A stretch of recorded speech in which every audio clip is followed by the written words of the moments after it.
তোমার কাছে তোমার বাবা হয়তো রাজার রাজা, আমার বাবা খুব সাধারণ, রোজ খেটে খাওয়া প্রজা।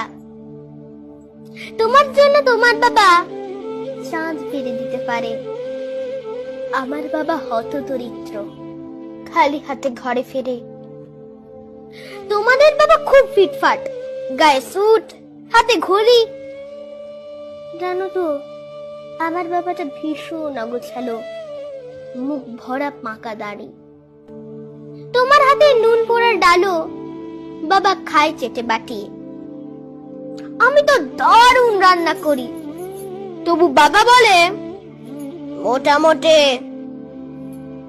তোমাদের জন্মদিনে বাবা দামি উপহার দেয়, আমার বাবা এত আনমনা, দিনটাই ভুলে যায়।